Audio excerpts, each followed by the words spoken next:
Applied physics और basically ये electricity magnetism है जो हम जिसका कोर्स कवर कर रहे हैं। और पहले चैप्टर में हमने वेक्टर्स पढ़े थे, दूसरे चैप्टर हमारा था इलेक्ट्रिक फील्ड पे, तीसरा चैप्टर था गॉस लॉ और चौथा चैप्टर हमारा इलेक्ट्रिक पोटेंशियल। तो अभी तक हम देखते आ रहे हैं कि हमने गिवन चार्ज डिस्ट्रीब्यूशन के लिए आपने इलेक्ट्रिक फील्ड कैसे कैलकुलेट करनी है। चार्ज डिस्ट्रीब्यूशन, अगर आपके पास चार्जेस की स्टेशनरी है, कोई चार्ज मूव नहीं करा और हमें कहा गया कि एक पॉइंट पे इलेक्ट्रिक फील्ड बताएं, तो हमने पहले तो ट्राई किया उससे कुलम्ब लॉ से, और फिर उसके बाद हमने देखा कि जो कंटिन्यूस चार्ज डिस्ट्रीब्यूशन है, जैसे कि लाइन चार्ज है या आपके पास सरफेस चार्ज है या वॉल्यूम है, उसकी अगर उसकी वजह से अगर आपको किसी पॉइंट पे इलेक्ट्रिक फील्ड फाइंड करनी पड़ जाए तो वो फाइंड करना डिफिकल्ट है। उसमें इंटीग्रल जो अपेयर होते हैं वो वैल्यूएट करना सिंपल चार्ज डिस्ट्रीब्यूशन के लिए भी मुश्किल है। फिर हम हुए थे गॉस लॉ की तरफ। अगर आपके पास, और गॉस लॉ में ये क्या था कि अगर आपके पास प्रॉब्लम सिमेट्रिक है, अम, और सिमेट्री क्या मतलब है वो हम लेक्चर में डिस्कस कर चुके हैं, तो आप आसानी से इलेक्ट्रिक फील्ड फाइंड कर सकते हैं गिवन चार्जेस के डिस्ट्रीब्यूशन के लिए। तो उसमें भी देखा कि अगर आपके पास प्रॉब्लम थोड़ी सी कॉम्प्लिकेट होती है या नॉन सिमेट्रिक सिचुएशन आती है तो उसमें भी इंटीग्रल अपेयर हो जाता है और हमें एवेलुएट करना उसको मुश्किल हो जाता है। अब हमारे पास जो प्रॉब्लम है, हम ट्रांसफॉर्म करना चाहते हैं वेक्टर से स्केलर की तरफ। पहले हमने वेक्टर कैलकुलेट किया था, क्या अब एक सवाल है कि क्या ऐसा हो सकता है कि मैं कोई स्केलर फंक्शन फाइंड करूं और उससे मैं वेक्टर फाइंड कर लूं जिसकी मुझे ज़रूरत है। जैसे कि मुझे ज़रूरत है इलेक्ट्रिक फील्ड के एक पॉइंट पे, तो क्या ये पॉसिबल है कि कोई ऐसा फंक्शन एग्जिस्ट करता हो जो मैं आसानी से फाइंड कर लूँ पॉइंट पे जहाँ पे मुझे फील्ड चाहिए, फिर उसका उसके ऊपर कोई ऑपरेशन करूँ तो मुझे वेक्टर वेक्टर मिल जाए। तो स्केलर से डील करना हमें आसान है। स्केलर में आप वो कंपोनेंट वाइज आपको ऐड नहीं करना पड़ेगा, ना सब्ट्रैक्ट करना पड़ेगा, ना कंपोनेंट वाइज वो आप मल्टीप्लाई मल्टीप्लाई होंगे। तो स्केलर नंबर होते हैं, उनको डील करना आसान है। अगर हमें स्केलर फंक्शन मिल जाता है उससे हम आसानी से इलेक्ट्रिक फील्ड फाइंड कर सकते हैं, तो ये बेस्ट होगा। तो ये हमारी काविश है जो इस चैप्टर में नजर आएगी। तो टॉपिक्स है हमारे, पहला है इलेक्ट्रिक पोटेंशियल। अब जैसे मैंने बताया वो असल में स्केलर फंक्शन कौन सा है, वो इलेक्ट्रिक पोटेंशियल है, तो हम इसे देखेंगे। इलेक्ट्रिक पोटेंशियल क्या होता है और पोटेंशियल डिफरेंस क्या है। दूसरा हमारा टॉपिक होगा potential difference in uniform electric field. जैसे ये यूनिफॉर्म इलेक्ट्रिक फील्ड है, आपको एक पॉइंट से दूसरे पॉइंट तक का पोटेंशियल डिफरेंस चाहिए, तो वो कैसे है। तीसरा हमारा होगा electric potential and potential energy due to point charge. तो आपके पास पॉइंट चार्ज हैं, पॉइंट चार्ज की हमने इलेक्ट्रिक फील्ड देखी हुई है, वो होती है के E Q over R square. तो हम देखना चाहेंगे कि पोटेंशियल और पोटेंशियल एनर्जी पॉइंट चार्ज के लिए क्या होती है। तो हम इस तरह ग्राफ में एनालाइज करेंगे, देखेंगे जैसे आप चार्ज के करीब आते जाते हैं तो पोटेंशियल बढ़ता चला जाता है, और जैसे चार्ज पॉजिटिव चार्ज के करीब आते जाते हैं तो पोटेंशियल बढ़ता है, और जैसे आप नेगेटिव चार्ज के करीब आते हैं तो पोटेंशियल डिक्रीज होता चला जाता है। तो इस तरह से आप इसको क्रॉसपॉन्ड कर सकते हैं हिल्स और वैलीज में। ये रही पोटेंशियल एनर्जी की, अगर आप के सिस्टम को कॉन्फ़िग करें फ्रॉम स्क्रैच तो आपको पूरा सिस्टम बनाने में कितनी एनर्जी लगेगी चार्जेस का सिस्टम। और लास्टली हम देखेंगे obtaining value of the electric field from the electric potential. तो आपके पास अगर इलेक्ट्रिक पोटेंशियल गिवन हो, जो कि मैंने स्टार्टिंग पॉइंट आपको बताया कि अगर हम, क्या ऐसा कोई तरीकाकार है कि आपको अगर पोटेंशियल दे दिया जाए तो आप उसे इलेक्ट्रिक फील्ड फाइंड कर लें, यानी कि आपको स्केलर दे दिया जाए तो आप उसे वेक्टर फंक्शन फाइंड कर लें। तो हम ये देखेंगे कि हाँ ऐसा एक तरीकाकार मौजूद है। तो ये थी पूरी हमारे पास इस वीक के लेक्चर की समरी। पहला हमारा टॉपिक है इलेक्ट्रिक पोटेंशियल और पोटेंशियल डिफरेंस। तो मैं स्टार्ट करूंगा उस नॉलेज से या आइडिया से जो आपके लिए ज़्यादा फेमिलर है। तो कूलम फोर्स हमारे पास है कंजर्वेटिव, जैसे कि ग्रेविटेशन फोर्स कंजर्वेटिव है इसी तरह हमारे पास कूलम फोर्स भी कंजर्वेटिव है। तो हम यहाँ पे एक समझ लें चीज़ कि कंजर्वेटिव का मतलब क्या है। तो लेट्स सपोज आपके पास एक डाइस है, ठीक है, और ये मैं डाइस बना रहा हूँ, ये डाइस, और ये मेरे पास है ग्राउंड। तो आपको ये कहा जाता है कि एक डस्टर है जो अर्थ पे पड़ा हुआ है इस पॉइंट पे। I should have change the colour. तो ये डस्टर है मेरे पास, तो इस डस्टर को मैं आपसे कहता हूँ कि आपने प्लेस करना है इस पॉइंट पे। तो अब जाहिर सी बात है हमने इसको लिफ्ट करना होगा, लिफ्ट करने के बाद आपको यहाँ पे प्लेस करना होगा। और अगर आप फिजिकल पॉइंट ऑफ व्यू से इसको एनालाइज करें तो आप क्या कर रहे हैं, आप अगर जब जैसे इसको मूव कर रहे हैं आपके ऊपर एक फोर्स अप्लाई होती है, जिसको आप ओवरकम करने के लिए फोर्स अप्लाई करते हैं। तो वो फोर्स क्या है असल में, वो ग्रेविटेशनल फोर्स है जो ग्रेविटी की वजह से है, और उसकी डायरेक्शन है डाउनवर्ड, हर पॉइंट पे डाउनवर्ड। तो ये हमारे पास इलेक्ट्रिक फील्ड, वो ग्रेविटेशनल फील्ड, ये डाउनवर्ड है, ये डाउनवर्ड। तो हर पॉइंट पे आपके पास ग्रेविटेशनल फील्ड अप्लाई हो रही है, ये ग्राउंड। और यहाँ पर भी आप देख लें, हर वक्त हर तरफ डाउनवर्ड होगी अगर आपके पास ये डाइस और इसके दरम्यान में डिस्टेंस ज़्यादा नहीं है। तो पहला तरीकाकार मैं आपको ये बताता हूँ कि हमने हमने सिर्फ एक सिंपल क्वेश्चन का आंसर देना है। वो ये कि अगर मैं इस डस्टर को उठा के यहाँ तक प्लेस करता हूँ, तो ग्रेविटेशनल फील्ड जो फोर्स है वो इसके ऊपर कितना वर्क डन करेगी। और वर्क डन का आपके पास फार्मूला है, वो है ये W is equal to F dot D. ये हमारे पास फार्मूला है। एफ और डी का जो दोनों डी हमारे पास डिस्प्लेसमेंट है, दोनों का डॉट प्रोडक्ट लोगे तो आपके पास आएगा वर्क डन। तो यहाँ पे हमने एफ कौन सा लेना है, असल में ग्रेविटेशन फील्ड लेनी है। तो मैं यहाँ पे जी लिख रहा हूँ कि यहाँ पे बात हो रही है ग्रेविटेशन फील्ड की। तो पहला मैं एक ट्रेवर्स करता हूँ पाथ, और वो पाथ ये है कि मैं पहले मूव होऊंगा यहाँ से। तो यहाँ से मैं मूव होता हूँ यहाँ तक, और फिर यहाँ से मूव होऊंगा मैं ये यहाँ तक। तो मैंने यहाँ पे प्लेस कर दिया इसको, डस्टर को। तो मैंने वर्क डन नोट करना है, तो दो मेरे पास स्ट्रेट पाथ हैं। तो सिर्फ दो पाथ पे अगर मैं एफ डॉट डी अप्लाई कर लूँ, तो पहला पाथ है ये एफ डॉट डी, और इसको अगर मैं कह दूँ ये कि ये है लेट से D1 डिस्प्लेसमेंट है, और दूसरा डिस्प्लेसमेंट है D2, और इसकी ये हाइट h है। ठीक है, जो डी आपके पास डिस्प्लेसमेंट ये, और इसकी टोटल हाइट हमारे पास h है।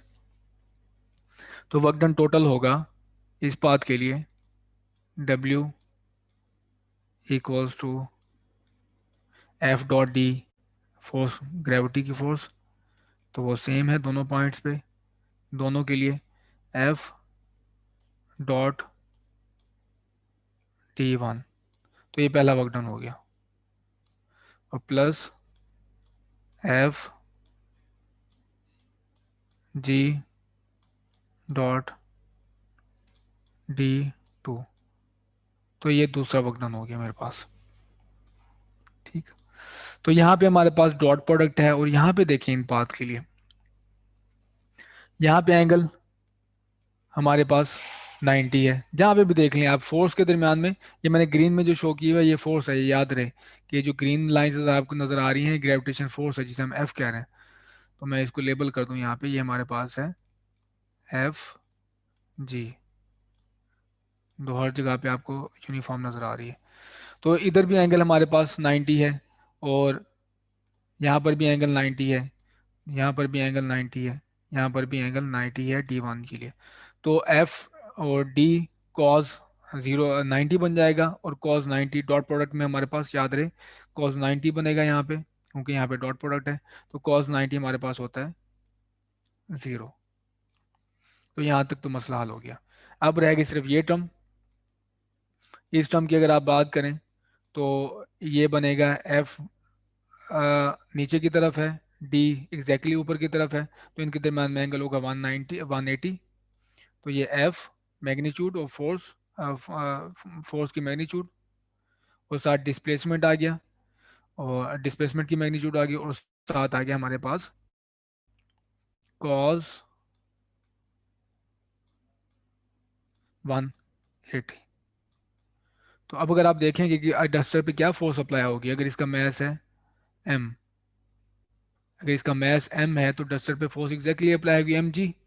तो फोर्स mg और d की वैल्यू हमारे पास h है, और कॉस बन जाएगा 180 माइनस, कॉस की वजह से कॉस 180 माइनस 1 होता है। एफ जी हमारे पास है एम जी, और डी की वैल्यू है एच, तो यहाँ पे मेरे पास आ गया साथ एच। तो ये रहा मेरे पास टोटल वर्क डन, मैंने कैलकुलेट कर लिया है जो कि ऑब्जेक्ट को यहाँ से यहाँ तक प्लेस करने के लिए है, वो है -mgh। अब आ जाए हम एक और, अगर डिस्प्लेसमेंट लें, एक और भी पाथ पॉसिबल है जो मैं यहाँ पे कंसीडर कर सकता हूँ। वो ये है कि अ, आप मूव हो अलॉन्ग, पहले ही आप वर्टिकली मूव हो जाएं, ये देखें यहाँ वर्टिकली मूव हो जाए इस तरह, और एच तक मूव हो, और फिर आप ऑब्जेक्ट को यहाँ तक ले जाएं। तो यहाँ पे आपको वाज़ेह तौर पे नज़र आ रहा है कि अब आपको कंट्रीब्यूशन मिलेगी यहाँ से, क्योंकि ये वाली जो टर्म है, ये वाली, ये बनेगी, ये वाली। और ये देखें यहाँ पे हर पॉइंट पे एंगल 90 है डिस्प्लेसमेंट और फोर्स के दरम्यान में, तो यहाँ से आपको जीरो वर्क डन मिलेगा, जबकि यहाँ से वर्क डन मिलेगा बिल्कुल उतना ही, क्योंकि यहाँ पे भी फोर्स mg है, आपने ट्रेवर्स कितने किया है फासला, वो h किया है, और वो भी ऑपोजिट, तो यहाँ से भी आपको वर्क डन मिलेगा सेम।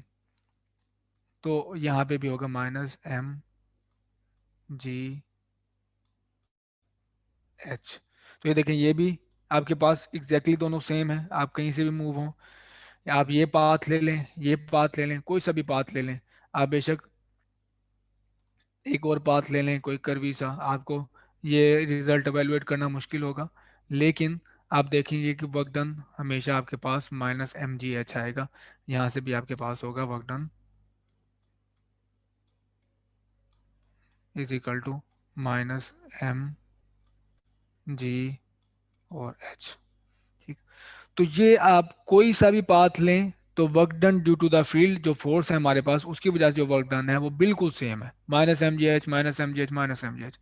तो इसका मतलब है कि जो वो हमारे पास फोर्स है, ग्रेविटेशनल फोर्स जिसकी हम बात कर रहे हैं, वो पाथ इंडिपेंडेंट है, उसके अंदर वर्क डन किया जाए तो वो पाथ इंडिपेंडेंट है। ग्रेविटेशनल फील्ड में अगर आप वर्क डन करें तो वो पाथ इंडिपेंडेंट है, तो इसको हम कहते हैं कंजर्वेटिव फील्ड। इसको हम कहते हैं कंजर्वेटिव, का मतलब है कि work done in the field is path independent. तो ये रहा मेरे पास कंजर्वेटिव फोर्स, हम कहेंगे work done by the field is path independent. तो एफ जी की वजह से जो वर्क डन हम नोट डाउन करे थे, किसी भी पाथ में जाएं वो पाथ इंडिपेंडेंट था, तो हम इसे कहते हैं कंजर्वेटिव फोर्स। एग्जैक्टली आप वही अप्लाई करें इसके ऊपर। तो पहले वो वर्टिकली नीचे की तरफ से होती है हमारे पास ग्रेविटेशनल फील्ड, तो यहाँ पे इलेक्ट्रिक फील्ड है उसके क्रॉसपॉन्ड, तो यहाँ पे इलेक्ट्रिक फील्ड की डायरेक्शन ये है, लेट से ये यूनिफॉर्म है। तो आप वहाँ पे हम मैस को उठा के लेके जा रहे थे नीचे से, फ्लोर से डाइस तक, यहाँ पे क्या है उसके क्रॉसपॉन्डिंग में, यहाँ पे चार्ज है। तो मैं अगर क्रॉसपॉन्डेंस दिखा दूँ आपको, आपके पास जो पहले थी फोर्स थी ग्रेविटेशन फोर्स, ठीक है, ये रही ग्रेविटेशन फोर्स। अच्छा, और हमारे पास ग्रेविटेशन फील्ड क्या थी, वो है कि आपको जिस पॉइंट पे अगर ग्रेविटेशन फील्ड चाहिए, तो आप उस पॉइंट पे मैस को प्लेस करोगे, उसके ऊपर ग्रेविटेशन फील्ड फाइंड करोगे, और मैस को जो टेस्ट मैस है आपका उससे डिवाइड कर दोगे, तो बाकी आपके पास आ जाएगी ग्रेविटेशन फील्ड। ये और जो एफ आपके पास यहाँ पे आ गया, जी यहाँ पे आ गया, और यहाँ पे आपके पास अप्लाई किस पे होती है ग्रेविटेशन फील्ड, वो मैस पे होती है। तो ये तीन हमारे पास ये चीज़ें आ गई। अब अगर आप इसकी टेस्ट कॉरस्पॉन्डेंस देखें इसमें इलेक्ट्रोस्टैटिक्स में, तो आप ये वाज़ेह तौर पे देख सकते हैं कि यहाँ पे इसे कॉरस्पॉन्डिंग जो फोर्स है वो है इलेक्ट्रिक फील्ड फोर्स। तो जो चार्ज के दरम्यान में फोर्स आप देंगे कोलम्ब लॉ से, पहले ये न्यूटन लॉ है, यहाँ पे न्यूटन लॉ, यहाँ पे आपके पास इलेक्ट्रिक फोर्स कोलम्ब लॉ से। यहाँ पे आपके पास अगर कहीं किसी पॉइंट पे अगर आपको चाहिए इलेक्ट्रिक फील्ड, तो आप उस पॉइंट पे फाइंड करते हैं चार्ज, उसके ऊपर मेजर करते हैं इलेक्ट्रिक फोर्स, चार्ज को डिवाइड फोर्स को डिवाइड कर देते हैं उस टेस्ट चार्ज से, तो बाकी आपके पास रह जाती है उस पॉइंट पे electric force, electric field sorry. तो इलेक्ट्रिक फील्ड हो गया, और यहाँ पे ये इलेक्ट्रिक फोर्स अप्लाई किसके ऊपर, ये ऊपर होती है चार्ज पे। तो ये देखिए 1 to 1 एनालॉजी है।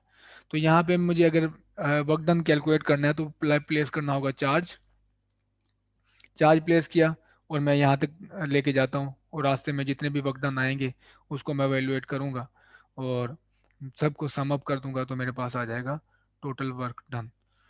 वो क्या है वो देख लेते हैं अभी। तो यहाँ से यहाँ तक का स्मॉल डिस्प्लेसमेंट लूंगा, जैसे मैंने वहाँ पे ds लिया था, यहाँ डी एस, यहाँ डी एस, यहाँ से डी एस। तो स्मॉल सारे ये वेक्टर्स लूँगा और इनका मैं डॉट प्रोडक्ट लूँगा फोर्स के साथ, जैसे मैंने पहले कैलकुलेट किया था, और सबको मैं कर दूंगा ऐड। तो टोटल वर्क डन होगा यहाँ से यहाँ तक का। अगर मैं इस पाथ से जाता हूँ, यहाँ से तो आप देख रहे हैं कि आसान ही है। यहाँ से वन पाथ है, ये सेकंड पाथ है। तो यहाँ पे इस पाथ के अलॉन्ग इलेक्ट्रिक फील्ड और डिस्प्लेसमेंट के दरम्यान में एंगल 90 है, तो ये कंट्रीब्यूट नहीं करेगा, सिर्फ कंट्रीब्यूट करेगा ये वाला पाथ। इधर की बात करें तो इधर ये वाले पाथ में और इलेक्ट्रिक फील्ड के दरम्यान में एंगल 90 है, सिर्फ ये वाला पाथ कंट्रीब्यूट करेगा। तो आप इस तरह से वर्क डन कैलकुलेट कर सकते हैं। जो अब मैं थोड़ा सा मैथमेटिकली डिटेल में दिखा रहा हूँ आपको। डी एस जो मैंने यहाँ पे ड्रॉ किया था, वो लेट से इन्फिनिटिसिमल पाथ है, तो वो ड्रॉ कर लेते हैं। तो ये स्मॉल जो डिस्प्लेसमेंट है डी एस पाथ पे जो मैंने ये शो किया हुआ है, वो ये है D S infinitesimal displacement along the path जो आपने चूज किया है। वैसे किसी पाथ के अलोंग आप वर्क डन करें, वो पाथ इंडिपेंडेंट है। आप इधर से जाएं, उधर से जाएं, जैसे आपको आसानी लगती है, आप इधर से कैलकुलेट करें, इधर से कैलकुलेट करें, या इधर से कैलकुलेट करें, तो पाथ इंडिपेंडेंस है, आपको रिजल्ट हमेशा सेम मिलेगा। तो work done by electric field is equal to W is equal to minus delta U. तो वर्क डन जो होगा वो minus change in potential energy है। क्या ये होल्ड करता है ग्रेविटेशन में भी? बिल्कुल होल्ड करता है। जैसे देख लेते हैं, वहीं से समझ लेते हैं हम इसे क्या कहते हैं, इसका क्या मतलब है। तो अभी जो मैंने एग्जांपल आपको दी थी, यहाँ पे डाइस पड़ा डाइस है ये, और ये है आपका फ्लोर, और आपने डस्टर उठा के लेट से प्लेस करना है अर्थ से यहाँ पे डाइस पे। तो आपको पता है कि अगर आप पहले आपको यहाँ पे ऊपर ऊपर की तरफ यहाँ पे मूव करना होगा और फिर आप यहाँ पे प्लेस करेंगे, जबकि जो फोर्स है वो है डाउनवर्ड, फोर्स डाउनवर्ड है। एफ जी को मैं लिख लूँ यहाँ पे, तो एफ जी हमारे पास है डाउनवर्ड, ठीक, और डिस्प्लेसमेंट ऊपर की तरफ। तो दोनों के दरम्यान में एंगल 90 था, आपको जो मिलेगा वर्क डन वो माइनस मिलेगा, माइनस। तो वर्क डन आ रहा है हमारे पास माइनस एम जी एच। तो ये था वर्क डन। लेकिन आप चीज़ यहाँ पे नोट करें कि जब आप एक ऑब्जेक्ट को अर्थ से उठा के एक हाइट पे प्लेस करते हैं, तो उसकी ग्रेविटेशनल पोटेंशियल एनर्जी बढ़ती है। उसकी ग्रेविटेशनल पोटेंशियल एनर्जी बढ़ रही है, लेकिन कब बढ़ रही है? जब वर्क डन नेगेटिव है। तो जब वर्क डन नेगेटिव है तो इंक्रीज हो रहा है पोटेंशियल एनर्जी में, तभी ये नेगेटिव साथ है। तो ये क्या हमें डिनोट, नेगेटिव क्या डिनोट कर रहा है कि ये दोनों एक दूसरे के रिवर्स हैं। कि अगर आप work done due to gravitation field देखते हैं, तो वो जब नेगेटिव होगा तो पोटेंशियल एनर्जी आपके पास इंक्रीज होगी। तो यही केस है हमारे पास इलेक्ट्रिक फोर्स के केस में भी, कि जब आपके पास आप अलोंग द लाइन मूव करेंगे तो आपकी ग्रेविटेशन पोटेंशियल एनर्जी कम होगी, और अगर आप opposite to the line move करेंगे, जैसे ये है, तो यहाँ पे ऑपोजिट टू द लाइन ये होगी, ये ऑपोजिट। तो अगर आप opposite to the gravitation field electric field line move करेंगे, तो आपकी ग्रेविटेशन, आपकी इलेक्ट्रिक पोटेंशियल एनर्जी बढ़ेगी। तो ये बता रहा है नेगेटिव, कि वर्क डन जब नेगेटिव है तो पोटेंशियल एनर्जी बढ़ रही है। अब ये था, मैंने जैसे बताया आपको, अगर आप यहाँ से ये कर्वी पाथ से ऑब्जेक्ट लेके जाते हैं ए से बी तक, तो आपको हर पॉइंट पे वो डिस्प्लेसमेंट वाला जो फार्मूला यूज करना पड़ेगा हर पॉइंट पे। तो ये एफ, जैसे वो पहले सिंपल था एफ डॉट डी, क्योंकि आपके पास पाथ स्ट्रेट था। अगर आपके पास पाथ स्ट्रेट ना हो तो आपको डी को स्मॉल डी एसिस में, स्मॉल एलिमेंट्स में डिवाइड करना पड़ता है आपको, और फिर सबके साथ डॉट प्रोडक्ट लेना पड़ेगा, और सारे डॉट प्रोडक्ट्स को आप ऐड कर दो, और एडिशन हमारी होती है आपको पता है बाय यूजिंग इंटीग्रेशन। तो इंटीग्रेशन से मैं सारे डॉट प्रोडक्ट्स को ऐड कर दूंगा, और वर्क डन चूंकि नेगेटिव है, यहाँ पे नेगेटिव आ गया आपके पास। एफ हमारे पास इलेक्ट्रिक फोर्स है, तो एफ होता है फिजिकल टू क्यू नॉट, जो मैं टेस्ट चार्ज यहाँ से यहाँ तक प्लेस कर रहा हूँ, इलेक्ट्रिक फील्ड। तो ये यहाँ पे आ गया आपके पास। तो ये टोटल वर्क डन रहेगा। और ये मैं क्या बता रहा हूँ, ये है पाथ इंडिपेंडेंट। आप अलोंग इधर से मूव करें, यहाँ से मूव करें, यहाँ से मूव करें, doesn't matter, you will always get the same value. ठीक है। तो इसको हम, ये डेफिनेशन होती है कंजर्वेटिव फोर्स की। ये तो हम मैंने जब बात की है कि ये पोटेंशियल डिफरेंस है, 2 पॉइंट्स का आपको पोटेंशियल एनर्जी डिफरेंस बताएगा ये 2 पॉइंट्स का पोटेंशियल एनर्जी डिफरेंस। तो ये अभी तक जो हम बात कर रहे थे ये पोटेंशियल एनर्जी के डिफरेंस की है, ये पोटेंशियल एनर्जी डिफरेंस है। तो अगर आपको पहले पोटेंशियल एनर्जी एब्सोल्यूट चाहिए, आपको अगर एब्सोल्यूट पोटेंशियल एनर्जी चाहिए तो आपको पहले रेफरेंस डिफाइन करना पड़ेगा। जैसे मैंने अभी डाइस की एग्जांपल ली, या आप कोई भी फ्लोर है आपके पास, तो ये पास से यहाँ तक आपने कोई प्लेस करनी है ऑब्जेक्ट, तो आपको पहले बताना पड़ेगा कि ये ग्राउंड को मैं पोटेंशियल एनर्जी जीरो दूंगा। ग्राउंड पे मतलब ग्राउंड पे ऑब्जेक्ट है तो इसका मतलब पोटेंशियल एनर्जी जीरो है। तो मैं जो मेजर करूंगा हाइट यहीं से मेजर करूंगा, और अगर यहाँ पे है तो फिर इस हिसाब से हो जाएगी mgh। ठीक। तो पहले आपको रेफरेंस एक सेट करना पड़ता है, जैसे हमारे पास रोजमर्रा लाइफ में सी लेवल जो होता है वो रेफरेंस पॉइंट होता है, वहाँ पे पोटेंशियल एनर्जी हम जीरो कहते हैं। और फिर आप ग्राउंड से हाइट मेजर करते हैं, जो हाइट होती है आपकी वो बताती है पोटेंशियल एनर्जी। तो आप कहाँ से हाइट मेजर करेंगे, कहाँ से सारी एनर्जीज मेजर करेंगे, वो आपका रेफरेंस कहलाता है। तो ये मेरा रेफरेंस सेट कर लिया, कोई ये कहता है कि मेरा रेफरेंस है ग्राउंड फ्लोर, तो वो वहाँ से मेजरमेंट करे। कोई कहता है कि मेरा रेफरेंस है फर्स्ट फ्लोर है, सेकंड फ्लोर है। तो लेकिन जो भी आप रेफरेंस लें उसके साथ स्ट्रिक्ट रहें थ्रू आउट द प्रॉब्लम, तो आपकी सारे रिजल्ट सेम आएंगे। तो जब भी आप एब्सोल्यूट वैल्यू की बात करेंगे, ख्वाह वो पोटेंशियल एनर्जी हो या पोटेंशियल हो, और वो ग्रेविटेशन में हो या फिर इलेक्ट्रिक में हो, इलेक्ट्रोस्टैटिक में हो, आपको हमेशा पहले रेफरेंस चूज करना पड़ता है। तो एब्सोल्यूट वैल्यू के लिए आपको पहले रेफरेंस चूज करना पड़ेगा। लेकिन अब ग्रेविटी में तो जो रेफरेंस होता है आपका ग्राउंड होता है, लेकिन इलेक्ट्रिक में क्या होगा रेफरेंस, तो ये देख लेते हैं। इलेक्ट्रिक में हमारा रेफरेंस होता है इन्फिनिटी।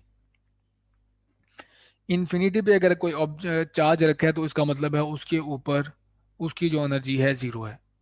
इन्फिनिटी पे अगर चार्ज रखा हुआ है तो उसकी एनर्जी हमारे पास है जीरो। तो एक सिनेरियो मैंने क्रिएट किया है वो ये है, और कि हमारे पास ना कुछ चार्जेस हैं Q1 Q2 Q3 QI, ये चार्जेस पड़े हुए हैं। और मुझसे पूछा जाता है कि ये पॉइंट P है, इस पॉइंट का पोटेंशियल बताओ, इस पॉइंट का मुझे पोटेंशियल बताओ। ये पॉइंट P है, इस पॉइंट का पोटेंशियल, ये क्वेश्चन है। अब मैं पोटेंशियल की तरफ आ रहा हूँ। तो आपने ये करना है कि एक टेस्ट चार्ज लेना है, उसको प्लेस करना है इन्फिनिटी पे, जब उसकी पोटेंशियल एनर्जी जीरो है इन चार्जेस की वजह से। इसको यहाँ से किसी भी पाथ के अलोंग, जैसे कि ये पाथ है, इस पाथ के अलोंग लेके आना है, और किसी भी पाथ के अलोंग लेके आना है और प्लेस कर देना है पॉइंट पी पे। तो रास्ते में यहाँ से इन्फिनिटी से पॉइंट पी तक आते हुए जितना आपने वर्क डन किया है, जैसे कि अगर आपके पास ये सारे चार्जेस पॉजिटिव हैं तो क्यू नॉट पॉजिटिव है, तो आपको रिपल्सिव फोर्स के अगेंस्ट वर्क डन करना पड़ेगा। रिपल्सिव फोर्स के अगेंस्ट वर्क डन करना पड़ेगा, फिर जाके आप यहाँ पे रख पाओगे इसे। ठीक। और फिर आप जो वो एनर्जी दी है, आपने जो वर्क डन की है, वो आपने कैलकुलेट करना है इन्फिनिटी से लेके इस पॉइंट तक। तो अगेन मैं रिपीट कर दूं, आपने आपसे अगर किसी पॉइंट पे चार्जेस की वजह से पोटेंशियल पूछा गया तो आपने ये कहना है, करना ये है कि क्यू नॉट पे प्लेस करना है इन्फिनिटी पे, वहां से इसको पकड़ के लेके आना है यहाँ पे प्लेस करना है, और जितना रास्ते में वर्क डन है आया हुआ है वो आपने कैलकुलेट करना है। वो कैसे करोगे ये हमने देखा हुआ है, इसे कर लोगे आप E.ds, इंटीग्रेट करो इन्फिनिटी से लेके पी तक। तो वर्क डन कैलकुलेट करना है, उस वर्क डन का जो नेगेटिव है आपके पास, वर्क डन का जो नेगेटिव है वो है पोटेंशियल एनर्जी। और अगर पोटेंशियल एनर्जी को एनर्जी में से आप क्यू नॉट जो यहाँ से लेके आए थे आप उसको एक्सट्रैक्ट कर लेते हो, तो बाकी रह जाएगा पोटेंशियल। तो दोबारा क्यू नॉट को यहाँ इन्फिनिटी से लेके पॉइंट पी तक घसीट के लेके आना है, और वर्क डन इलेक्ट्रिक फोर्स की वजह से नोट करना है। उस वर्क डन का नेगेटिव ले लोगे तो आपके पास आ जाएगी पोटेंशियल एनर्जी। पोटेंशियल एनर्जी में से क्यू नॉट को एक्सट्रैक्ट कर लोगे डिवाइड करके, तो आपके पास बाकी रह जाएगा पोटेंशियल। तो ये पोटेंशियल पॉइंट का हम इस तरह से डिफाइन करते हैं, बिल्कुल उसी तरह जिस तरह से हमने इलेक्ट्रिक फील्ड डिफाइन की थी। मैंने जैसे आपको कहा था कि अगर आपके पास चार्जेस हैं तो आपने एक पॉइंट पे बताना है कि यहाँ पे इलेक्ट्रिक फील्ड क्या है, तो उस पे आपने पहले रखना है पॉइंट टेस्ट चार्ज। तो यहाँ पे टेस्ट चार्ज रखा पहले छोटा सा, उसके ऊपर मेजर की फोर्स, लेट से फोर्स ये है, ये रही मेरी फोर्स।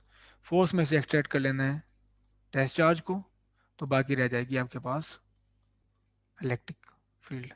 तो बिल्कुल आप यहाँ पे भी क्रॉसपॉन्डेंस देख सकते हो, यहाँ पे फोर्स थी, यहाँ पे पोटेंशियल एनर्जी है, यहाँ पे भी क्यू नॉट पे डिवाइड हो रहा है, यहाँ भी क्यू नॉट पे डिवाइड हो रहा है। तो ये बन जाता है इलेक्ट्रिक फील्ड और ये बन जाती है हमारे पास पोटेंशियल। तो ये हमारे पास कॉन्सेप्ट है पोटेंशियल और पोटेंशियल एनर्जी का। तो हम इसको चलते रिफाइन करते चले जाएंगे। तो अब अगर आपको, अब आपको अगर नहीं लेके आना इन्फिनिटी से, सिर्फ आपको इन दो पॉइंट्स का पोटेंशियल ही ढूंढना है, ए से बी तक का, तो आपने इसको इलेक्ट्रिक फील्ड को यहाँ से यहाँ तक इंटीग्रेट करना है, जैसे हमने ये किया है नेगेटिव के साथ। और अगर आप क्यू नॉट को यहाँ तक डिवाइड कर दोगे, ये डिवाइड कर दो क्यू नॉट से, तो क्यू नॉट डिवाइड कर दिया, तो इधर से भी क्यू नॉट डिवाइड हो जाएगा। तो ये बाकी क्या बन जाएगा, ये बन जाएगा पोटेंशियल डिफरेंस। तो ये delta U divide by Q one, Q जो हमने प्लेस किया यहाँ से यहाँ तक लेके गए हैं, क्यू नॉट को डिवाइड कर दोगे तो बाकी बन जाएगा पोटेंशियल डिफरेंस। तो पोटेंशियल एनर्जी डिफरेंस से अगर आप डिवाइड कर दो क्यू नॉट को, तो आपके पास बच जाता है पोटेंशियल डिफरेंस। अगेन अगर आपको एब्सोल्यूट वैल्यू चाहिए तो आपको रेफरेंस कोई लेना पड़ेगा। अगर आप रेफरेंस इन्फिनिटी ले लें जैसे यूजुअली हम बुक्स में लेते हैं, और वरना इंजीनियरिंग में हम यूज़ करते हैं ग्राउंड कर देते हैं। तो ग्राउंडेड जो हमारे पास मेटल होता है, कंडक्टर होता है, तो उसका पोटेंशियल हम जीरो कर देते हैं। इन बुक्स में हम यूज़ करते हैं इन्फिनिटी। तो इन्फिनिटी पे जो चार्ज है उसका पोटेंशियल हम कहते हैं ज़ीरो। तो आप कोई रेफरेंस डिसाइड करेंगे इस केस में भी, फिर ही आप एब्सोल्यूट पोटेंशियल बता पाएंगे, अदरवाइज जो बात होगी वो पोटेंशियल डिफरेंसेस की होगी। तो अब यहाँ पे एक यूएल एक क्वेश्चन अराइज होता है, जो भी आप सोच रहे होगे कि ये पोटेंशियल और पोटेंशियल डिफरेंस है, पोटेंशियल एनर्जी डिफरेंस और पोटेंशियल डिफरेंस में क्या फ़र्क है। तो पोटेंशियल आपके पास होता है एक पॉइंट का, कि आपके पास जो पोटेंशियल होगा, यहाँ पोटेंशियल डिफरेंस है, तो पोटेंशियल जो आपके पास डिपेंड करता है वो सोर्स चार्ज डिस्ट्रीब्यूशन पे डिपेंड करता है, और इसी वजह से हम कहते हैं पोटेंशियल ऑफ अ पॉइंट। लेकिन जो डेल्टा यू होता है पोटेंशियल एनर्जी होती है, वो depends upon movement of that charges from A to B.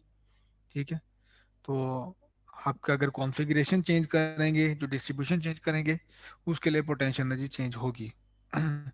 लेकिन अगर आप नहीं चेंज करेंगे तो उसके लिए पोटेंशियल एनर्जी सेम होगी, लेकिन potential point two point very करेगा। जैसे एक छोटी सी एग्जांपल है वो ले लेते हैं कि आपके पास ये चार्जेस हैं तीन, दो प्लस हैं एक नेगेटिव है, मैटर नहीं करता है इसका, कुछ भी चार्ज डिस्ट्रीब्यूशन है। ठीक है।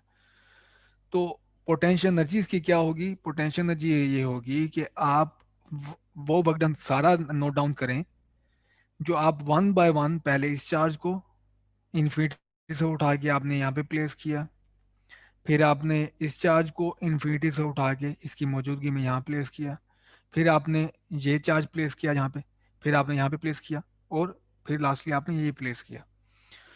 तो इन चार्जेस को यहाँ पे प्लेस करने के लिए इन्फिनिटी से उठा के जितना वर्क डन हुआ है, तो वो हमारी होती है पोटेंशियल एनर्जी, वो एक नंबर होगा, लेट्स से 20 जाउल है।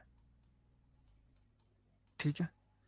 तो पोटेंशियल एनर्जी कॉन्फ़िगरेशन की होती है, जो आपने ये पूरी कॉन्फ़िगरेशन पूरा सिस्टम बिल्ड किया है वन बाय वन इन्फिनिटी से उठा के, तो वो एक नंबर हुआ है हमारे पास, वो हमारे पास पोटेंशियल एनर्जी है।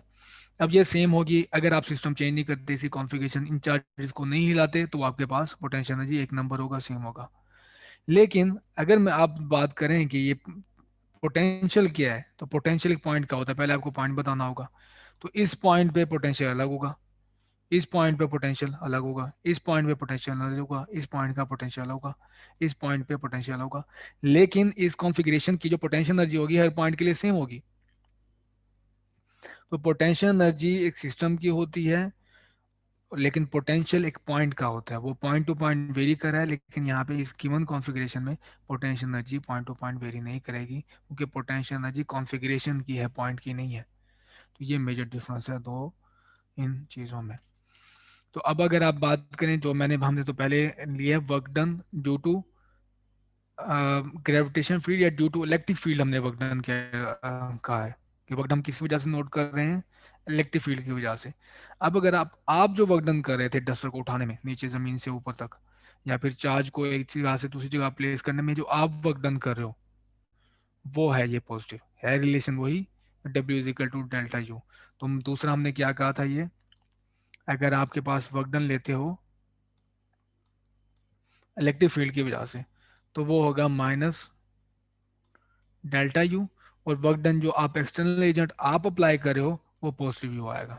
तो आपने वो देखना हो तो एक यू डेल्टा वी ये मल्टीप्लाई कर दें, ये डेल्टा यू पॉजिटिव, तो आपके पास ये आ गया वर्क डन। तो ये work done due to external agent जैसे कि आप हो, और ये work done due to electric field है।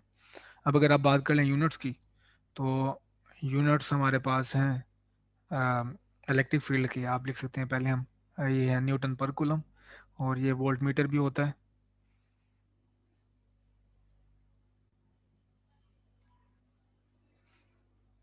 वोल्ट पर मीटर होता है हमारे पास, जो इलेक्ट्रिक फील्ड का यूनिट है इसमें भी कन्वर्ट करते हैं। लेकिन वोल्ट का यूनिट होता है जोल पर कूलम। तो जो वोल्ट का यूनिट होता है जोल पर कूलम, तो आप यहाँ से एक्सट्रैक्ट कर सकते हैं इसकी डेफिनेशन को। जाउल एक बड़ा यूनिट है, और आप स्मॉल यूनिट की बात करें जैसे किलोमीटर एक बड़ा यूनिट है, नैनोमीटर एक कम यूनिट है। तो इसी तरह जाउल एक बड़ा यूनिट है एनर्जी का, इलेक्ट्रॉन वोल्ट एक छोटा यूनिट है। तो उससे वाले यूनिट्स भी हैं जिसमें आप डील कर सकते हैं।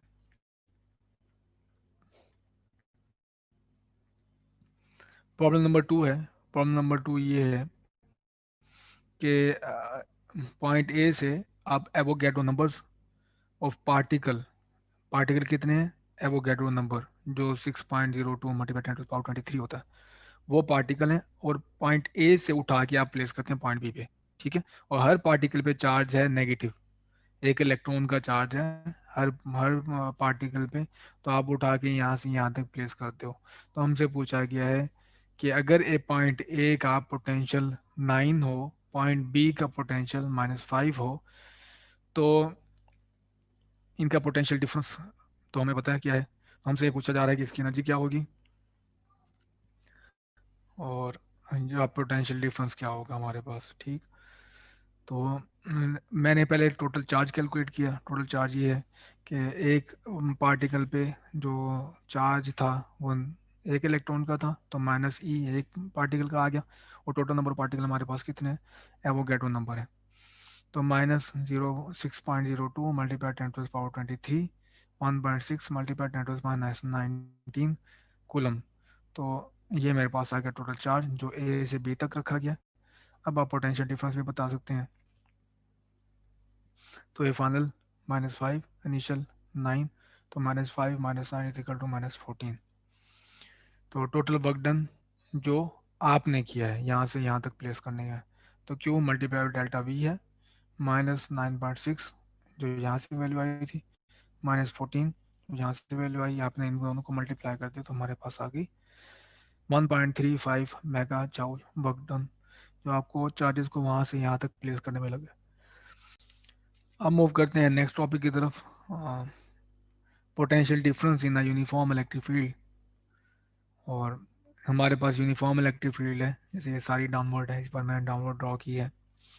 और आप इसमें देखना चाहते हैं कि अगर आप एक चार्ज को एक पॉइंट ए से बी तक लेके जाते हैं, तो इन दोनों पॉइंट्स का पोटेंशियल डिफरेंस क्या है, असल में इन दोनों पॉइंट्स का पोटेंशियल डिफरेंस क्या है ये देखना चाहते हैं अगर आपके पास इलेक्ट्रिक फील्ड यूनिफॉर्म हो।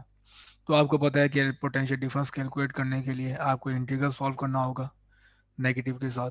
तो पोटेंशियल डिफरेंस है बी माइनस ए से बी तक का इंटीग्रल ई डॉट डी एस। और डी एस ये है यहाँ स्मॉल पाथ, आप अगर if you like and this is a small path, तो ये सारा ये स्मॉल पाथ है जो हर पॉइंट पे स्ट्रेट है अलोंग द इलेक्ट्रिक फील्ड है।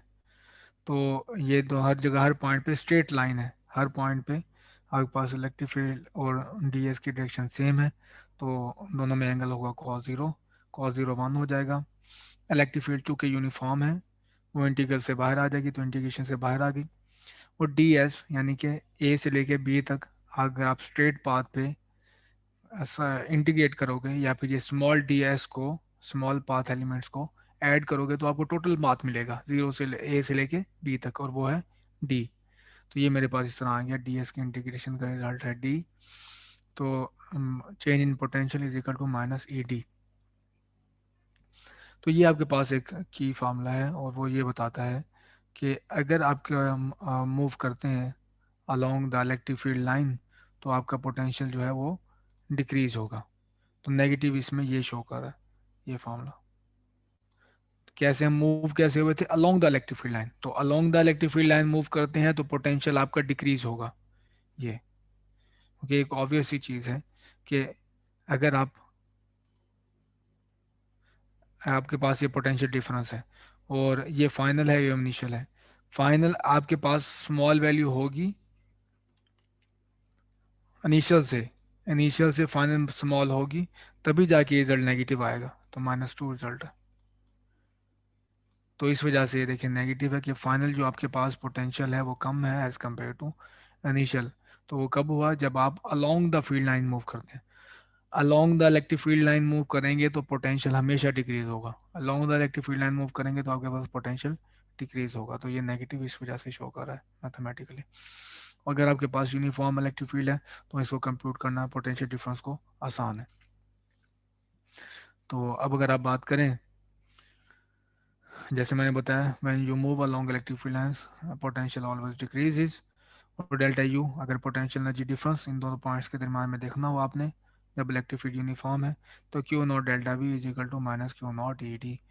तो minus Q naught A D, सिर्फ इस पोटेंशियल डिफरेंस को क्यू नॉट से मल्टीप्लाई करते हैं तो आपके पास पोटेंशियल डिफरेंस एनर्जी आ जाएगी।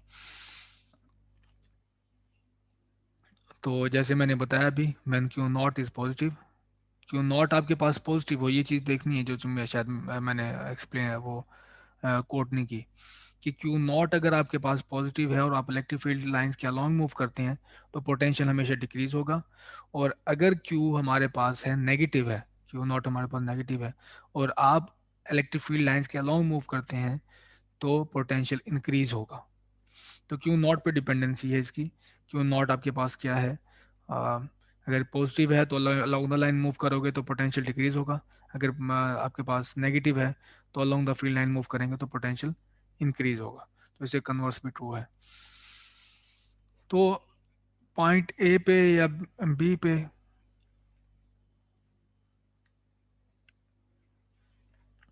अगर आपके पास कहीं इलेक्ट्रिक फील्ड है और आप उसमें चार्ज प्लेस करते हैं, नेगेटिव करें या पॉजिटिव करें, तो वो मूव होना शुरू हो जाएगा। तो वो जो एनर्जी आई है मूवमेंट की वजह से, वो हम उसे काइनेटिक एनर्जी कहते हैं। तो काइनेटिक एनर्जी असल में आई कहाँ से है? तो उसका जवाब यह है कि उसमें पहले से एक पोटेंशियल एनर्जी थी जो कन्वर्ट हुई है और कम होती चली जा रही है, और काइनेटिक एनर्जी वहाँ से आई है।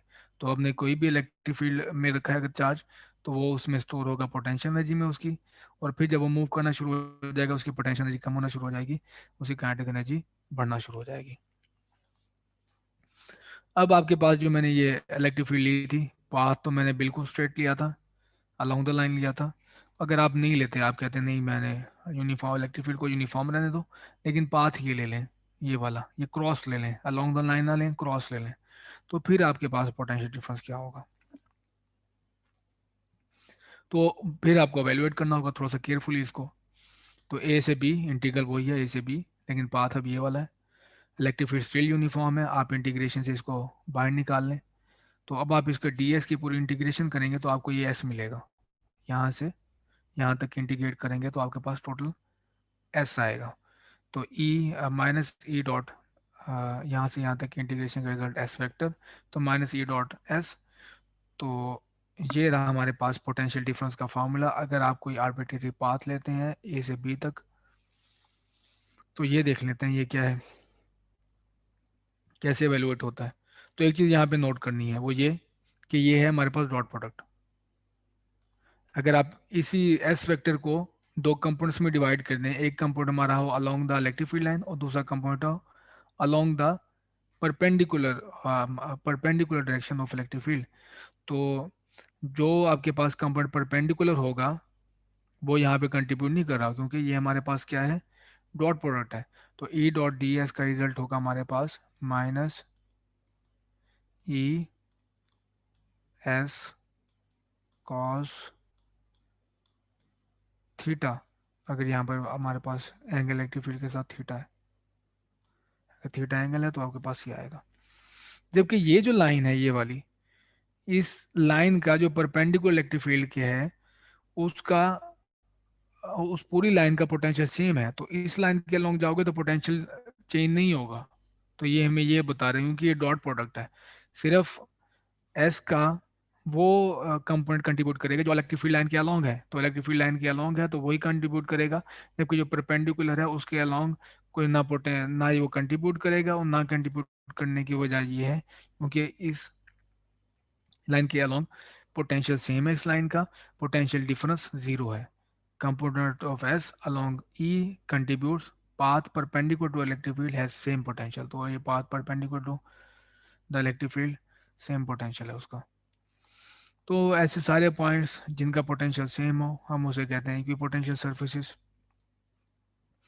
जैसे कि आपके पास एक टेबल है और उस टेबल की जो अर्थ से जहाँ पे आपने रखी हुई है उसे, और फ्लोर से उसका डिस्टेंस उसके टॉप का सबका सेम है, तो आप देखेंगे कि उन सारे पॉइंट्स की जो पोटेंशियल एनर्जी है या पोटेंशियल उन पॉइंट्स का, ज़मीन से कोई भी पॉइंट वहाँ पे ऑब्जेक्ट रखें टेबल पे, उसका वर्क डन नोट करें, और वर्क डन में से आप डिवाइड कर दें उस पेन के मैस को, तो आपके पास पोटेंशियल आ जाएगा टेबल का।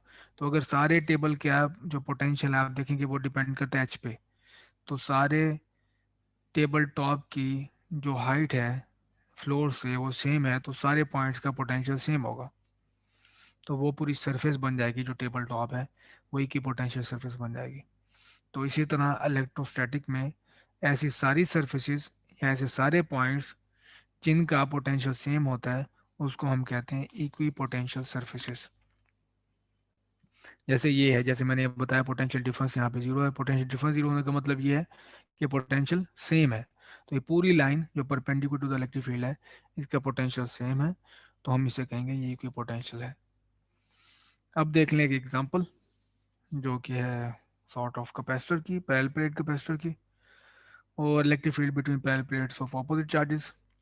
दो ऑपोजिट चार्जेस प्लेट्स हैं, एक पॉजिटिव है दूसरी नेगेटिव है, इसकी इलेक्ट्रिक फील्ड है पॉजिटिव और नेगेटिव, यूनिफॉर्म इलेक्ट्रिक फील्ड है, हम जिसकी बात नहीं करें, दोनों के दरम्यान में डिस्टेंस डी है। तो आपसे ये पूछा गया है कि इसकी इलेक्ट्रिक फील्ड क्या होगी अगर आपको पोटेंशियल डिफरेंस और दोनों के दरम्यान में डिस्टेंस की मानो। तो हमारे पास एक आसान सा फार्मूला है जो हम यूज़ करते आए हैं, देखते आए हैं अभी तक, वो था delta V is equal to E D. लेकिन नेगेटिव था यहाँ पे, लेकिन हम यहाँ पे वैल्यू ले रहे हैं एब्सोल्यूट, तो इस वजह से नेगेटिव को मैंने इग्नोर कर दिया है। तो ये यहाँ डी यहाँ पे मल्टीप्लाई हो रहा है, यहाँ पे आके डिवाइड हो जाएगा, तो आपके पास इलेक्ट्रिक फील्ड की वैल्यू आ जाएगी। नेक्स्ट टॉपिक है हमारा इलेक्ट्रिक पोटेंशियल। देखिए अभी तक हमने जो दो मेजर कॉन्सेप्ट है वो पढ़ लिए, पोटेंशियल एनर्जी का और पोटेंशियल डिफरेंस का।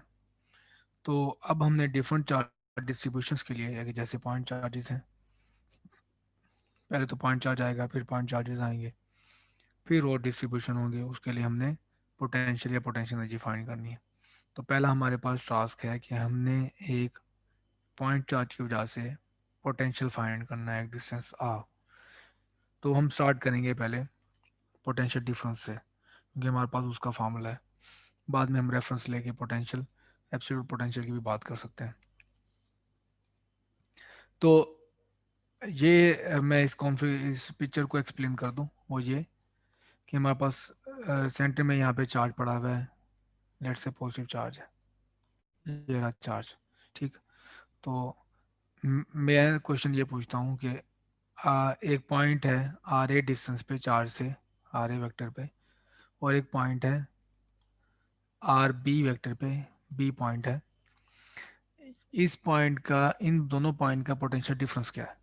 बस ये सीधा सा सवाल है कि ये दो पॉइंट्स हैं, एक ए और ये बी, इन दोनों पॉइंट्स का पोटेंशियल डिफरेंस असल में क्या है? तो मेरे पास रिजल्ट है, उस रिजल्ट के मुताबिक मैंने कोई भी पाथ चूज करना है ए से बी तक, जैसे मैंने ये पाथ चूज किया हुआ है, इसके अलोंग इंटीग्रेट करना है, जिसे लाइन इंटीग्रल कहते हैं, ए से बी तक। बस अगर मैं ए से बी तक इंटीग्रेट कर दूं इस इलेक्ट्रिक फील्ड को जो चार्ज की है, तो मेरे पास आ जाएगा पोटेंशियल डिफरेंस। चार्ज की इलेक्ट्रिक फील्ड क्या है, वो आपको पता है, रेडियल होती है पॉइंट चार्ज की इलेक्ट्रिक फील्ड। तो अगर मैं यहाँ पे ड्रॉ करना चाहूँ तो वो इस पॉइंट पे इस लाइन के अलोंग होगी, ये ऐसे ऐसे।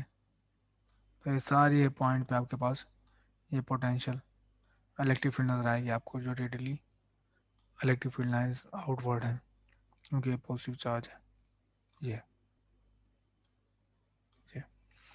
तो मैंने क्या करना है, सिर्फ ए से बी तक इलेक्ट्रिक फील्ड जो पॉइंट चार्ज की है वो लेनी है, उसको इंटीग्रेट करना है।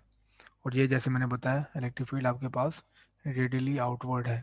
अगर आप ये सर्कल की बात करें तो सर्कल में आपके पास इलेक्ट्रिक फील्ड की मैग्नीट्यूड सेम होगी और डायरेक्शन क्या होगी, आर वेक्टर।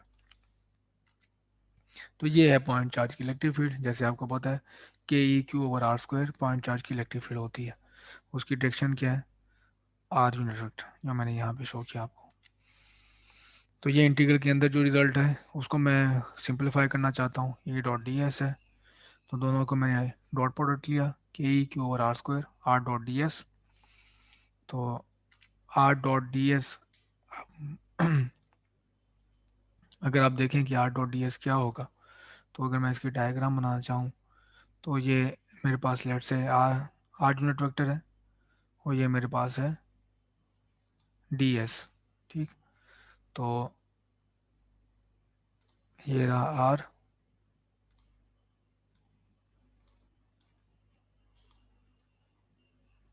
और ये रहा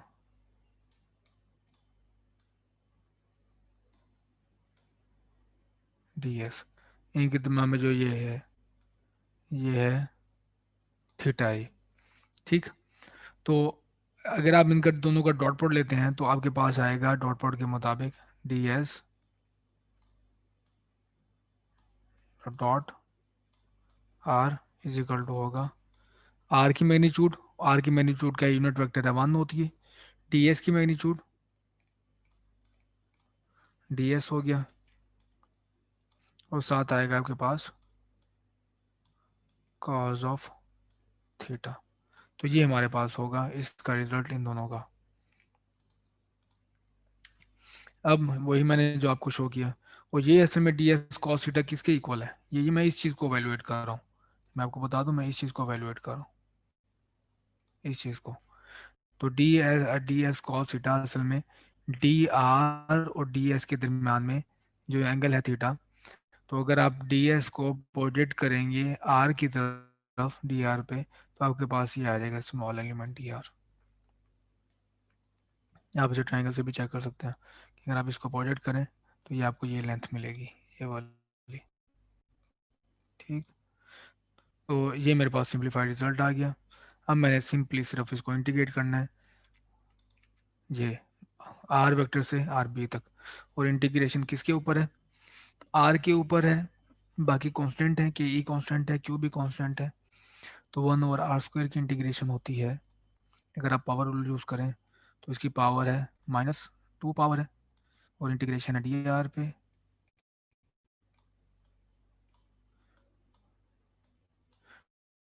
और तो पावर रूल के मुताबिक एक्स की पावर में एक आप ऐड करोगे, तो पावर में एक ऐड करोगे तो -1 बन जाएगा, और उसी टर्म से आप डिवाइड कर दोगे, तो ये इसका इंटीग्रेशन का रिजल्ट होगा। ये आप देख लें कि ये रिजल्ट रहा इसका। और अगर आप वैल्यूज पुट कर दें, इसकी लिमिट्स पुट कर दें, तो लिमिट से अपर लिमिट ये माइनस ये प्लस हो जाएगा, माइनस से कैंसिल हो जाएगा। लिमिट्स पुट करेंगे तो upper limit minus lower limit, और ये रहा रिजल्ट। इसे हम कहते हैं potential difference between 2 points, point B and point A. 2 points का पोटेंशियल डिफरेंस है ये। और आपको वाज़ेह तौर पर नज़र आ रहा है कि इसमें कोई पाथ की डिटेल नहीं है कि आप किस पाथ के लॉन्ग मूव किया है आपने। तो सिर्फ जिस चीज़ पे डिपेंड करे वो इनिशियल फाइनल पॉइंट्स पे डिपेंड करा है। तो इस वजह से आपको पाथ इंडिपेंडेंस दोबारा एक मरतबा नज़र आ रही है। जैसे मैंने बताया Q not E dot D S is path independent, that's why is called the conservative field. तो आप कोई भी पाथ लें, किसी भी पाथ के लॉन्ग आप चाहें, तो आपके पास हमेशा वर्क डन सेम नजर आएगा। वर्क डन सेम है तो आपके पास पोटेंशियल डिफरेंस सेम होगा। तो ये रहा मेरा की रिजल्ट। और अगर आप एब्सोल्यूट वैल्यू चाहते हैं, पोटेंशियल डिफरेंस में इंटरेस्टेड नहीं है, तो आपको एक रेफरेंस चूज करना होगा। तो अगर मैं जो अब रेफरेंस चूज करता हूँ, जब मैं पहले ए से बी तक गया था, अब मैं कहता हूँ ए हमारा लाई करता है इन्फिनिटी पे, ठीक है। तो 1/इन्फिनिटी हो जाएगा 0, ये रिजल्ट जाता रहेगा और आपके पास एक एलिगेंट सा रिजल्ट आएगा, जो आपने इंटर लेवल पे भी देखा हुआ है कि ये रहा हमारे पास potential due to a point charge. ये रहा potential due to point charge. तो हमारे पास इलेक्ट्रिक फील्ड का रिजल्ट होता है, electric field due to point charge होती है के E Q over R square, और डायरेक्शन क्या होगी, रेडियली वेक्टर क्वांटिटी है। तो ये हमारे पास क्या असल में स्केलर क्वांटिटी है। तो इस तरह से आपके कोई यूनिट वेक्टर वगैरह नहीं देख रहे, इसको पोटेंशियल को डील करना आसान है as compare to vector quantity. आप एक और चीज़ की पिक्चराइज कर सकते हैं कि अगर आप इसको प्लॉट करें क्यू वर्सेस कि आपके पास यहाँ पे चार्जेस हो और ये जैसे नेगेटिव है, ये पॉजिटिव है, चार्जेस हो और आपके पास वर्टिकल एक्सिस में यहाँ पे हो चार्जेस, वर्टिकल एक्सिस में पोटेंशियल हो, तो आपको ये नज़र आएगा कि जो जैसे आप पॉजिटिव चार्ज के करीब जाते जाएंगे, जैसे डिफरेंस इनवर्स है ना, तो आर जैसे कम होता जाएगा पोटेंशियल बढ़ता जाएगा। जैसे आप दूर हैं तो पोटेंशियल कम है, जैसे नज़दीक आते जा रहे हैं तो पोटेंशियल बढ़ता जा रहा है, बढ़ता जा रहा है। तो एक पॉइंट आएगा मैक्सिमम हो जाएगा, फिर आप जैसे उससे दूर जाएंगे पोटेंशियल कम हो जाना शुरू हो जाएगा। तो ये नेगेटिव चार्ज है, नेगेटिव चार्ज के करीब आ रहे हैं तो यहाँ पे आप नेगेटिव पुट करेंगे तो पोटेंशियल नेगेटिव होता चला जाएगा, तो नेगेटिव बन गया। फिर आप पॉजिटिव चार्ज के करीब आते हैं तो पोटेंशियल बढ़ना शुरू हो जाएगा, तो एक पॉइंट आएगा जहाँ पॉजिटिव होगा। तो इस तरह से आप इसको पिक्चराइज कर सकते हैं। तो पॉजिटिव चार्जेस कोरस्पॉन्ड करते हैं हिल्स, यानी कि ये आप पहाड़ी हैं, और नेगेटिव चार्ज कोरस्पॉन्ड करते हैं वादी, यानी कि ये आपके पास वैलीज हैं। तो इस तरह से भी आप देख सकते हैं, जो इनिशियली मैंने पिक्चर आपको दिखाई वो बेसिकली इसी की थी। तो अब बात करें अगर आपके पास एक से ज़्यादा चार्जेस हैं, तो जिस तरह हम पहले करते थे, लेट्स से ये चार्ज है आपके पास, प्लस है ये माइनस है, दो चार्ज हैं, सिर्फ दो चार्ज की बात कर लें, और एक पॉइंट पी पे आपने पोटेंशियल फाइंड करना है, वो पॉइंट है ये, ठीक है। तो आपको क्या चाहिए होगा, दो डिस्टेंसेस R1 R2, ये हो गया Q1, ये Q2। तो आप यही फार्मूला यूज़ करेंगे, पहले 1/4 epsilon not Q1 over R1, एक पोटेंशियल आ जाएगा, और यही फार्मूला यूज़ करेंगे 1/4 epsilon not Q2 over R2, आप इन दोनों को ऐड कर दोगे तो ये देखें। तो अगर आपके पास एक से ज़्यादा चार्जेस हैं, आप सबको ये सम करोगे तो आपके पास आ जाएगा total potential at point P, जहाँ पे आप फाइंड करना चाहते हैं। तो इस तरह से हम काफ़ी सारे चार्जेस से भी डील कर सकते हैं। अब हम बात करते हैं पोटेंशियल एनर्जी की, कि पोटेंशियल तो हमने डिफाइन कर लिया। अब पोटेंशियल एनर्जी की बात करें तो वो ये है कि जैसे मैंने बताया पोटेंशियल एनर्जी कॉन्फ़िगरेशन की होती है, तो आप इसको इस तरह से सोचें, ये एक बेहतर तरीका है कि आपने ना एक कॉन्फ़िगरेशन बिल्ड करनी है, लेट से 3 चार्जेस हैं उसमें या 2 चार्जेस हैं, तो सारे चार्जेस रखे हुए हैं इन्फिनिटी पे। तो लेट से पहला चार्ज है हमारा Q0, ठीक, और मैंने प्लेस करना है यहाँ पे। तो यहाँ से यहाँ तक लेके आने में जितना वर्क डन होगा वो मैंने कैलकुलेट करना है, लेकिन फॉर्चुनेटली यहाँ पे पहले यूनिवर्स में कोई चार्ज नहीं है, तो मुझे कोई वर्क डन नहीं करना पड़ेगा, क्योंकि क्यों, अगर यहाँ पे पॉजिटिव चार्ज होता और ये भी पॉजिटिव चार्ज होता तो रिपल्सिव फोर्स होती, जिसको मैंने ओवरकम करने के लिए मुझे वर्क डन करना पड़ता।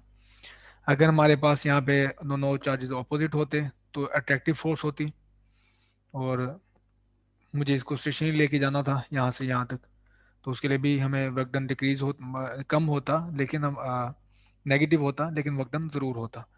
लेकिन जब आपके पास यहाँ पे चार्ज पड़ा ही कोई नहीं है, तो आप जब पहला चार्ज यहाँ पे प्लेस करेंगे, उठा के रखेंगे, तो आपको कोई वर्क डन यहाँ पे नहीं करना पड़ेगा। तो पहले इस वजह से इन्फिनिटी से उठा के यहाँ पे प्लेस करने में पहला वर्क डन हमारे पास जीरो होगा, तो इस वजह से पोटेंशियल एनर्जी भी जीरो होगी। अब आप ये करते हैं कि दूसरा चार्ज प्लेस करते हैं। लेट्स से इसको कर दें हम 1।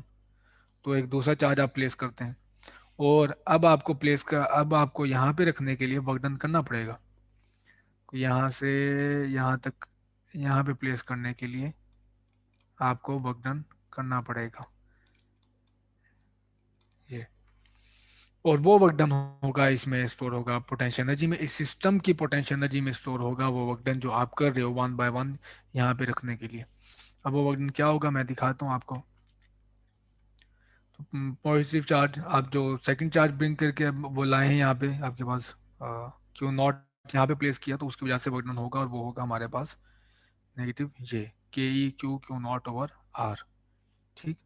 तो Q Q naught over R हमारे पास ये आया, और आर असल में क्या है, इन दोनों चार्जेस के दरमियान का डिस्टेंस आर है। तो क्यू क्यू नॉट को मल्टीप्लाई कर दें और डिवाइड कर दें आर से, के ई से मल्टीप्लाई कर दें, तो आपके पास आ जाती है पोटेंशियल एनर्जी इस सिस्टम की जो मैंने ये बिल्ड किया। अब अगर आपने पोटेंशियल निकालना हो, तो आप मैंने आपको जैसे बताया था कि इस चार्ज को डिवाइड कर दो क्यू नॉट से, जो आप ब्रिंग आप लेट से आपको इस पॉइंट का पोटेंशियल चाहिए, इस पॉइंट का। तो इस चार्ज की मौजूदगी में आप एक और चार्ज जो क्यू नॉट लाए थे यहाँ पे प्लेस किया था, और बर्डन ने कैलकुलेट किया था, वो थी पोटेंशियल एनर्जी हो गई थी। और क्यू नॉट से अब इसको डिवाइड कर दोगे तो बाकी रह जाएगा पोटेंशियल। तो इस तरह से वाजे तौर पे आप देख रहे हैं पोटेंशियल एनर्जी कॉन्फ़िगरेशन की प्रॉपर्टी होती है, जो आपने यहाँ पे बिल्ड किया, जितना वर्क डन लगा इस पूरी कॉन्फ़िगरेशन को बनाने में, वो हो रही पोटेंशियल एनर्जी। और पोटेंशियल होता है एक पॉइंट का। अगर आपका सिस्टम कंसिस्ट करता है मोर देन 2 चार्जेस पे, तो बिल्कुल आप 1 बाय 1 उठा उठा के यहाँ पे प्लेस करेंगे, और हर मरतबा आप वर्क डन कैलकुलेट करेंगे। जैसे कि पहली मरतबा जब आपने प्लेस किया था Q1 को कोई वर्क डन नहीं था, जीरो था। दूसरा चार्ज आपने प्लेस किया तो वर्क डन ये रहा, के ई Q1 Q2 ओवर R1, दो दो दरमियान के डिस्टेंस है।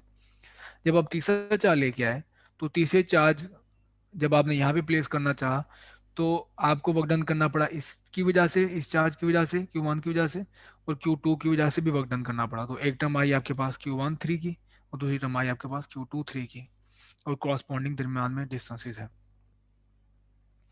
तो जैसे आप टर्म्स चार्जेस लाते जाएंगे, तो आपके पास टर्म इतना बढ़ती जाएंगी। तो आप अगर इस तरह से सोचें कि 1 बाय 1 जो आप चार्ज ला रहे हैं, तो उसकी वजह से आपको कितना वजन करना पड़ रहा है, तो आपकी पोटेंशियल एनर्जी इसको समझने में आपको ज़्यादा आसानी होगी। आप यहाँ पे देख लें, अगर आप इसको मैथमेटिकली देखना चाहते हैं या रिमेंबर करना चाहते हैं, तो जितने भी चार्जेस हैं उन वो 1 2, जैसे 1 2 ये सीखता उसका कॉरस्पॉन्डिंग नीचे डिस्टेंस। फिर है एक पेयर बन रहा है 1 3 का, तो 1 3 उसका कॉरस्पॉन्डिंग नीचे डिस्टेंस। एक पेयर बनता है Q2 और 3 का, तो उसका नीचे कॉरस्पॉन्डिंग डिस्टेंस। तो ये हमारे पास है पोटेंशियल एनर्जी कॉन्फ़िगरेशन की तीन चार्जेस को यहाँ पे प्लेस करने के लिए। अगर आप इन्फिनिटी से उठा के यहाँ पे प्लेस करें जहाँ पे ये मौजूद है, इसको हम कहते हैं potential energy of the system. तो वर्क डन, अगेन फिर दोबारा जो work done to assemble all the charges from infinity to where they are. तो जो आपको पूरा वर्क डन करना पड़ता है इन चार्जेस को यहाँ पे प्लेस करने के लिए जहाँ पे ये मौजूद है, उस वर्क डन को हम कहते हैं पोटेंशियल एनर्जी। और ये सिस्टम की होती है, कॉन्फ़िगरेशन की होती है, जबकि पोटेंशियल एक पॉइंट का होता है। एग्जाम्पल देख लें हम अब एक एग्जाम्पल हमारे पास ये है कि दो चार्जेस हैं, एक है 2 माइक्रोकुलम और दूसरा चार्ज है -6 माइक्रोकुलम। यहाँ से यहाँ तक का डिस्टेंस है 3 मीटर, और 2 माइक्रोकुलम से लेके पॉइंट पी तक का डिस्टेंस है 4 मीटर। तो हमसे ये पूछा गया है कि ये पॉइंट पी है, इस पॉइंट का आप पोटेंशियल बताएं। तो हम यही करेंगे कि Q1, इसको मैं Q1 कह लूँ लेट से, और ये है Q2। तो इनके कॉरस्पॉन्डिंग जो डिस्टेंसेस हैं, एक डिस्टेंस है हमारे पास ये, यहाँ से यहाँ तक का, और दूसरा डिस्टेंस है हमारे पास यहाँ से यहाँ तक का। तो आप कॉरस्पॉन्डिंग डिस्टेंस देखें तो आप इसको कैलकुलेट करें तो आप आसानी से इसको एवेलुएट कर सकते हैं। जिस तरह से जो हमारा पहला चार्ज है जिसको मैंने यहाँ पे पहला लिया है चार्ज, वो 2 माइक्रोकूलम, उसके दरमियान में जो डिस्टेंस है वो 4 मीटर का है, तो 4 से डिवाइड कर दिया। दूसरा चार्ज है हमारा 6 माइक्रोकूलम, तो उसका डिस्टेंस ये है, असल में ये डिस्टेंस है R2 इसे कहेंगे हम।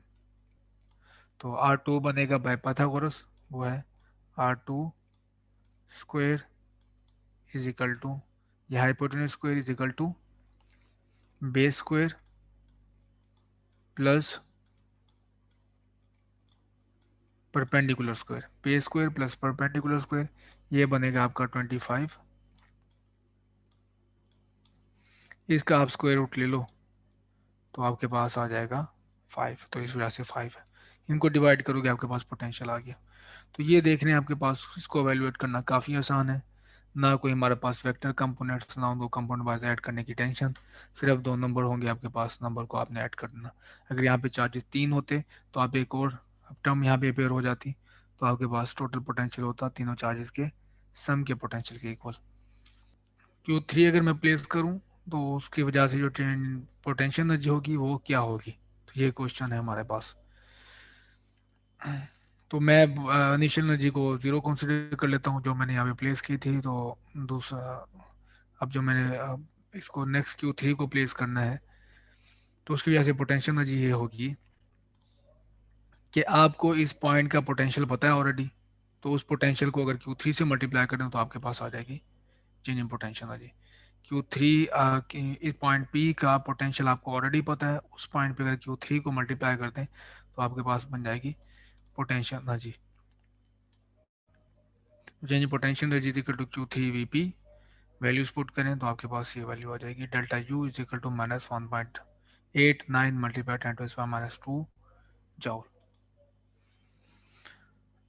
तो अब हम मूव होते हैं एक नए टॉपिक की तरफ जो हमने स्टार्ट किया था। ये तीसरा हमारे पास अर्बन चौथा टॉपिक है, और वो है कि क्या क्या ये पॉसिबल है कि अगर मैं आपको पोटेंशियल दे दूं तो आप बता दें कि इलेक्ट्रिक फील्ड क्या है, जो हमने स्टार्ट में शुरू किया था।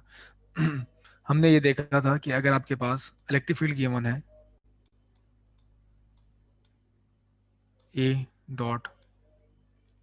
E.ds, इलेक्ट्रिक फील्ड गिवन है, तो आप इसका इंटीग्रेट करें नेगेटिव के साथ तो आप पोटेंशियल डिफरेंस देख सकते थे दो पॉइंट्स के दरम्यान में।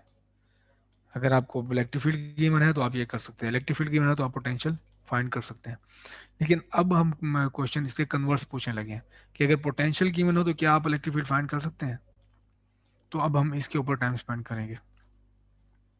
ये रिलेशन हम देख चुके हैं, और रिलेशन अभी मैंने लिखा था वो ये था कि E.ds और ये इंटीग्रेशन थी और ये पोटेंशियल डिफरेंस था डेल्टा V। अगर आपका जो ds है वो बहुत स्मॉल है, ये बहुत स्मॉल है ds, यहाँ पे सिर्फ जो डिफरेंस है बहुत स्मॉल है, तो इंटीग्रल सिर्फ आपके पास यही आएगा, एक ही डॉट प्रोडक्ट आएगा, वो होगा ये ds का, और यहाँ पे कॉरस्पॉन्डिंग जो स्मॉल पोटेंशियल चेंज होगा वो मैं कह रहा हूँ dv, जो आपको ये नज़र आ रहा है नेगेटिव के साथ। तो अब सिर्फ आपके पास अगर सिंगल कंपोनेंट की बात करें तो एक कंपोनेंट अगर आपके पास है ds, लेट से ds मूव हो रहा है, या आपके पास इलेक्ट्रिक फील्ड का कंपोनेंट ही x है, या फिर हमारे पास जैसे ये x कंपोनेंट है तो इलेक्ट्रिक फील्ड का कंपोनेंट ही x है, तो आप जब डॉट प्रोडक्ट लेंगे ds के साथ तो बाकी सारी जो टर्म्स हैं वो ज़ीरो हो जाएंगी, सिर्फ i और i जो टर्म होगी x के क्रॉसपॉन्ड वो कंट्रीब्यूट करेगी इस तरह से। जैसे ये हमारे पास सिर्फ electric field E x i के अलॉन्ग, ठीक। तो ये हो सिर्फ, तो यहाँ पे ds वाला जो होगा x y और z वाली टर्म जीरो हो जाएगी, सिर्फ हमारे पास ये टर्म रहेगी और ये हमारे पास आ रहा है। तो dx यहाँ पे डिवाइड हो रहा है, यहाँ जाके यहाँ मल्टीप्लाई हो रहा है, यहाँ जाके डिवाइड हो जाएगा। इक्विपोटेंशियल की डेफिनेशन जो पहले मैंने आपको बताई बिल्कुल वही है यहाँ पर भी, कि ये जो डॉटेड लाइंस दिखाई है मैंने आपको, ये perpendicular to the electric field है, तो perpendicular to the electric field है तो आपके पास डॉट प्रोडक्ट हमेशा 0 होगा। ये देखें, ये भी, ये भी, ये भी। तो आप जब इन लाइंस में मूव करेंगे तो ये डी भी हमारे पास क्या है, वी बी माइनस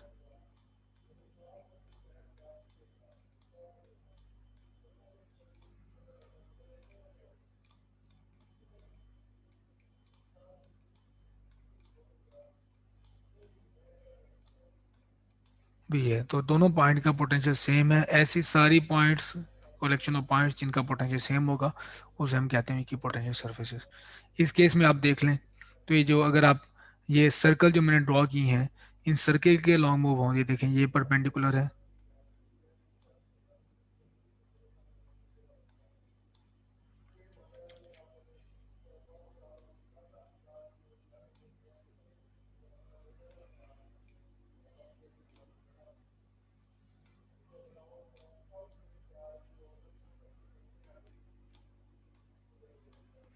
कि सारे परपेंडिकुलर हुआ है।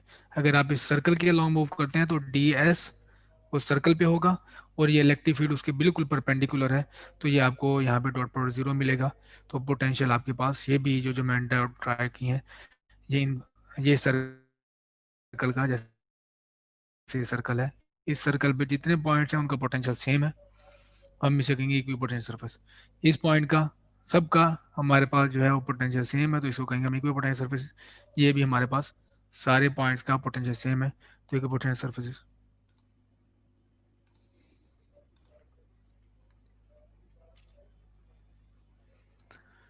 अब अगर आपके पास स्फेरिकली सिमेट्रिक इलेक्ट्रिक फील्ड है, जैसे कि ये हमारे पास है जो मैंने शो की हुई है, तो इलेक्ट्रिक फील्ड देखिए आप, जो पोटेंशियल डिफरेंस नजर आ रहा है आपको, वो तभी है जब आप अलोंग द लाइन मूव करते हैं। अल्लाह, ये एक सर्कल से दूसरे सर्कल पे मूव करेंगे तो आपके पास पोटेंशियल डिफरेंस आपको नजर आएगा। तो या इसको ये, और ये हमारे पास है इलेक्ट्रिक फील्ड रेडियल है, इलेक्ट्रिक फील्ड रेडियस की डायरेक्शन में डॉट, और यहाँ पे है डी आर आर। ठीक, तो आर और आर हमारे पास हो गया 1, तो आपके पास आ गया ई डी आर। तो ये हमारे पास ये फार्मूला यहाँ से आया कि अगर आपके पास रेडिकली स्फेरिकल सिमेट्रिक है, यानी कि इलेक्ट्रिक फील्ड की डायरेक्शन है ही वो रेडियस की डायरेक्शन के अलोंग, जैसे ये रेडियस की डायरेक्शन है, अगर आप यहाँ पे किसी भी पॉइंट पे सर्कल ले लें और उसका रेडियस ड्रॉ करें तो उसकी यही होगी, इसे हम कहते हैं रेडियल पोटेंशियल। तो आप एक सर्कल से दूसरे सर्कल पे मूव करेंगे तो पोटेंशियल चेंज होगा, लेकिन एक सर्कल के ऊपर जब रहेंगे तो पोटेंशियल चेंज नहीं होगा। हमें ग्रेविटी से भी यही समझ आती है कि अगर आप एक ही एलिवेशन पे रहें, एक ही सर्फेसिस पे एक ही एलिवेशन पे रहें, तो आपकी पोटेंशियल चेंज नहीं होता। और अगर आप एक सीढ़ी से दूसरी सीढ़ी पे मूव हैं तो हाइट चेंज होगी, तो उसकी वजह से पोटेंशियल आपका चेंज होगा। तो इसी तरह आप, जैसे मैंने बताया था कि या सरफेस है तो आपका प्लेन है कोई, उन सारे पॉइंट्स का अर्थ से डिस्टेंस सेम है, तो हमारे पास सेम पोटेंशियल होगा उन पॉइंट्स पे। तो ये मेरे पास जनरल फार्मूला है कि आपके पास पोटेंशियल से अगर आपने फाइंड करना हो इलेक्ट्रिक फील्ड को, तो हमारे पास ये है। ये हमारे पास अगर पोटेंशियल का पार्शियल डेरिवेटिव ले लें विद रिस्पेक्ट टू एक्स, तो आपके पास आ जाएगा electric field x component partial. अगर आप पोटेंशियल का पार्शियल डेरिवेटिव ले लें नेगेटिव के साथ, तो आपके पास आ जाएगा वाई के रिस्पेक्ट से, तो आपके पास आ जाएगा वाई कंपोनेंट, और इसी तरह आपके पास सी कंपोनेंट है। तो इसको आप मिला के आराम से लिख सकते हैं इलेक्ट्रिक फील्ड। तो ये टोटल इलेक्ट्रिक फील्ड होगी हमारी is equal to E X I plus E Y.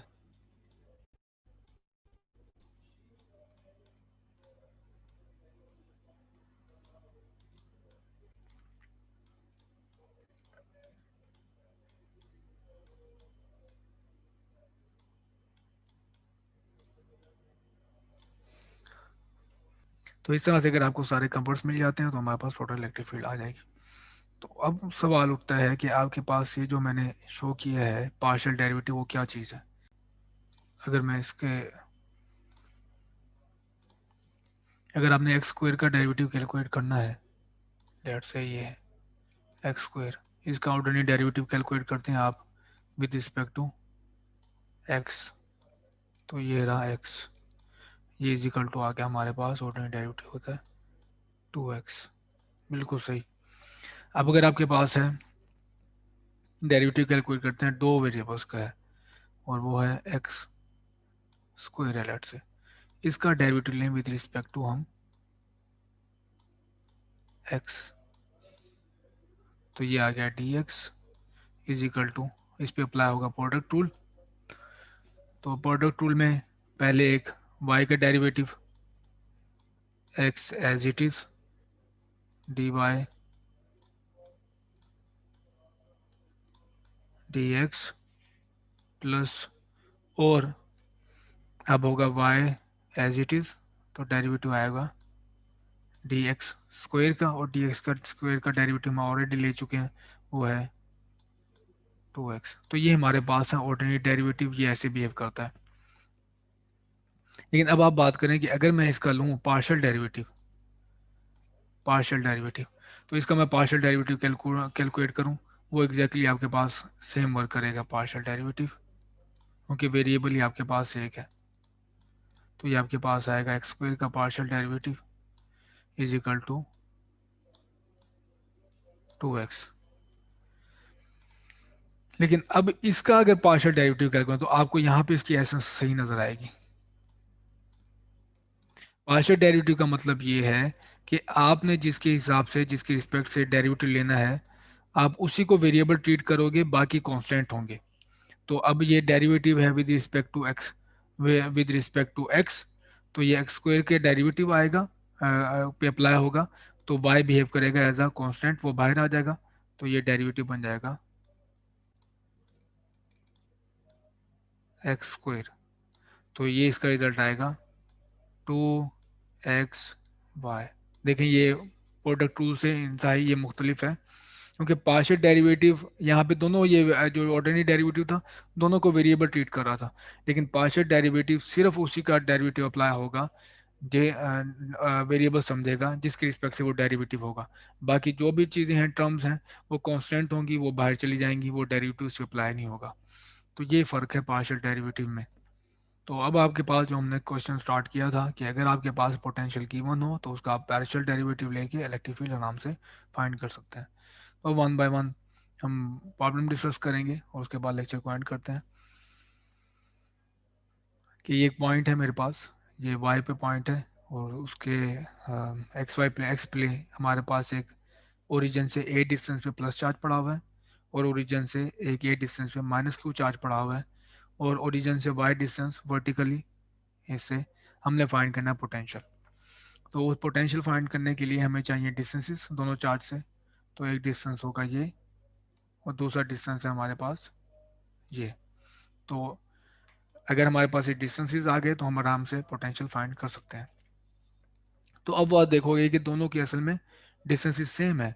अब पैथागोरस, ये हाइपोटेन्यूज है, पैथागोरस आप अप्लाई कर सकते हो, तो वो होगा ए स्क्वायर प्लस वाई स्क्वायर, ये देखो ए स्क्वायर प्लस वाई स्क्वायर, और स्क्वायर रूट आ जाएगा, तो आपके पास ये पैथागोरस ये डी है, तो ये भी आपके पास दोनों का डिस्टेंस सेम है। इधर भी आप अप्लाई करोगे, इसकी भी एक साइड इसको ए है, दूसरी साइड आपके पास वाई है, तो दोनों का डिस्टेंस सेम होगा। दोनों चार्जेस सेम है, तो ये Q over square root A square plus Y square minus Q over A square root A square plus Y square, दोनों टर्म कैंसिल हो जाएंगी, तो आपके पास जीरो मिलेगा। तो पॉइंट पी पे एक चार्ज की वजह से पोटेंशियल पॉजिटिव है, उतना ही पोटेंशियल दूसरे चार्ज की वजह से नेगेटिव है, तो आपको टोटल जीरो मिल रहा है।